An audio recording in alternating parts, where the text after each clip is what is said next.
ये दास जो ये वचन बोल रहा है ये किसी डोम भाट के गीत नहीं है, ये भगवान की बताई बातें हैं। और अभी आपको इतना लाभ नहीं मिल रहा, इसका कारण ये है कि अभी आप इतने दृढ़ नहीं हुए हो और इतनी भक्ति नहीं कर पाते हो जितनी मालिक चाहते हैं। क्योंकि सबसे पहले मर्यादा, आप यहाँ से जाते हो गांव में, घर में कोई ना कोई समस्या ऐसी काल पैदा करवा देता है, आपका नाम खंड हो जाता है। और परमात्मा कहते हैं अनंत कोट बाजी तहा मन रचे सकल ब्रह्मंड, गरीब दास में क्या करूं यो काल करे जीव खंड।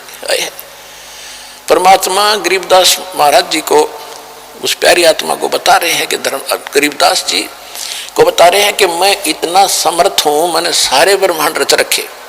अनंत कोट बाजी तहा मन रचे सकल ब्रह्मांड, और गरीब दास में के करूं यो काल करे जीव खंड, कि ये काल मेरे से इनको तोड़ लेता है, इनका नाम खंडित करा देता है। यदि ये नाम पर डटे रहे तो न सारे सुख दूं न मोक्ष दूं, तो अंत में भगवान भी दुखी हो जाता है कि मैं क्या करूं, ये खंडित करवा देता है कोई न कोई बकवास करवा के, फिर मैं नहीं कर सकता, इनको कोई लाभ नहीं दे पाता, जिस कारण इनको अविश्वास हो जाता है, फिर ये मुझसे दूर चले जाते हैं। और फिर तो सदा दुखी रहना ही रहना इनको, मेरे से दूर होकर के फिर सुख कैसा। तो पुण्यात्माओं, सबसे बड़ा काल ने अब ये जाल फैला रखा है कि आपका नाम खंडित करा देता है।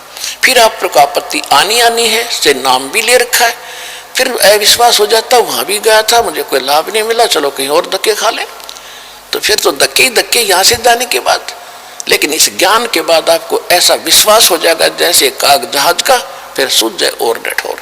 तो दास आपको पहले ज्ञान कराता है, फिर आपको नाम देता है, और फिर आपको समाधान भी देता है भगवान, फिर आपका मोक्ष ऐसे होगा। तो परमेश्वर ने कहा था कि कलयुग 5500 वर्ष बीत जाएगा, उसके बाद पूरे विश्व में सतयुग जैसा व्यवहार होगा, सतयुग जैसे विचार होंगे, और पूरी सृष्टि पूरा विश्व नाम लेगा मेरा, और मेरे बच्चों को फिर लाखों करोड़ों अरबों की संख्या में, खरबों की संख्या में अब परमात्मा पार करेगा।